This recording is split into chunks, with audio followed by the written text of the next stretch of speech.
عزیز دوستو السلام علیکم۔ دوستو آج کی ویڈیو جب تک آپ زندہ ہیں آپ کے کام آئے گی، اور جب بھی کوئی آپ سے کہے گا کہ فلسطین ختم ہو چکا یا غزہ میں کچھ نہیں بچا، یہ ویڈیو آپ کے چہرے پر مسکراہٹ اور دل میں سکون اور اطمینان ضرور پیدا کرے گی۔ اسکرین پر ایک ویڈیو آپ دیکھ رہے ہیں جس میں ایک میزائل ایک گاڑی پر گرایا جا رہا ہے۔ آپ واضح دیکھ سکتے ہیں کہ اس میزائل نے اس گاڑی کے پرکھچے اڑا دیے ہیں۔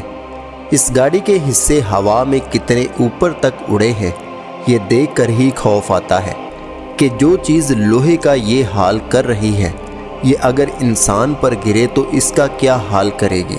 لیکن شاید میں بولنے میں غلطی کر گیا ہوں کہ اگر یہ انسان پر گرے۔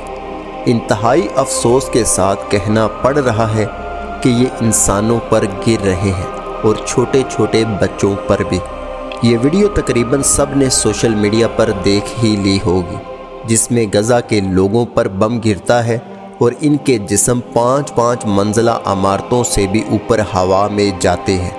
ان بیچاروں کا صرف ایک قصور ہے کہ وہ ایک اللہ اور پیغمبر محمد صلی اللہ علیہ وآلہ وسلم پر ایمان لے کر آئے ہیں، اور ان کا کوئی قصور نہیں۔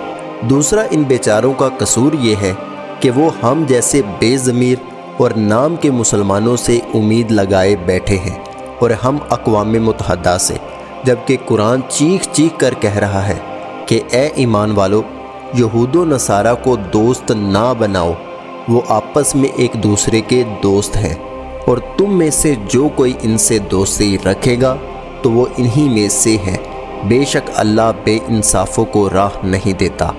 اور اگر آپ اس کی زندہ مثال دیکھنا چاہتے ہیں تو الجزیرہ ٹی وی کی یہ رپورٹ دیکھیں، جس میں امریکہ نے $600 ملین کی صرف اسلحہ کی امداد اسرائیل کو بھیجی ہے، اور جو میزائل بم میں نے شروع میں آپ کو دکھایا تھا وہ JDAM میزائل سسٹم ہے، اور اس امداد میں وہ ایک خاص مقدار میں بھیجے گئے ہیں، اور اس کا اسرائیل نے غزہ میں استعمال کیا ہے، جس کا صرف ایک نمونہ یہ ویڈیو تھی۔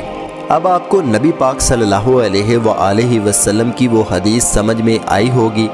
حضرت ابو ہریرہ رضی اللہ تعالی عنہ سے روایت ہے کہ رسول اللہ صلی اللہ علیہ وآلہ وسلم نے فرمایا، قیامت اس وقت تک نہیں آئے گی جب تک مسلمان یہودیوں سے جنگ نہ کر لیں۔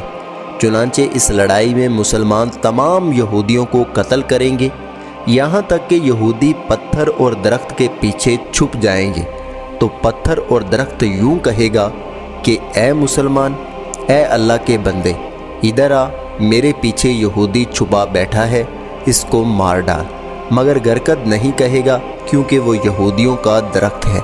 تمام چیزیں چاہے وہ جاندار ہوں یا بے جان، وہ اس لیے ان یہودیوں کے خلاف ہو جائیں گی کیونکہ انہوں نے ہر چیز کے ساتھ ظلم کی انتہا کی ہے۔ اگر ماحول کو خراب کرنے والی کمپنیوں کو دیکھیں تو وہ یہودیوں کی، پوری دنیا میں قتل و خون ریزی میں کردار یہودیوں کا، پوری دنیا میں موجود بے چینی، بے سکونی، سب میں ملوث یہودی، اور غزہ زندہ مثال ہے کہ یہودی کتنے گر سکتے ہیں اور کس حد تک گر سکتے ہیں۔ آج یقیناً ہمیں دکھ ہوتا ہے یہ سب دیکھ کر، اور ہونا بھی چاہیے، لیکن یہ وقت آنا ہی تھا۔ ہمارے پیغمبر صلی اللہ علیہ وآلہ وسلم اہل فلسطین کے لیے پہلے ہی ایک بشارت دے کر جا چکے ہیں، اور یہ پوری ہو کر ہی رہنی تھی۔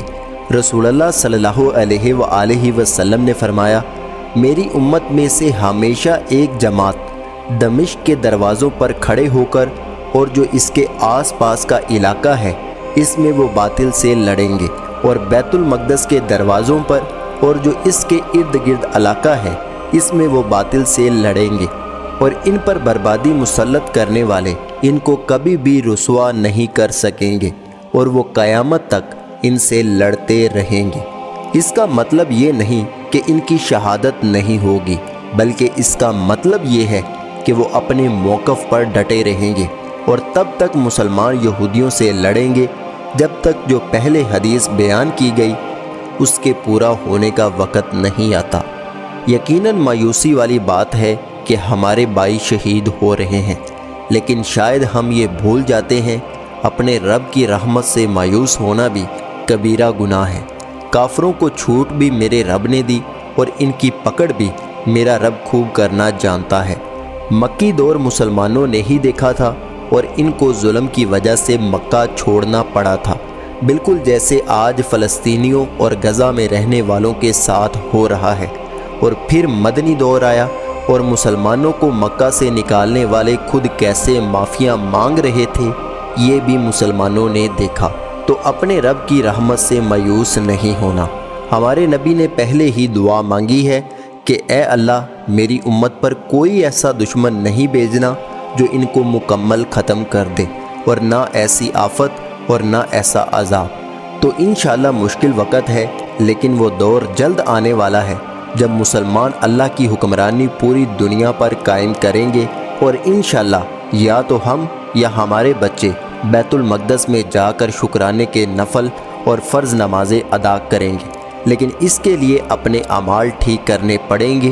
اور اگر اعمال ٹھیک کرنے ہیں تو پہلا کام نماز ہے۔ ہماری دعائیں قبول ہی اس لیے نہیں ہوتی کیونکہ ہم بے نمازی ہیں۔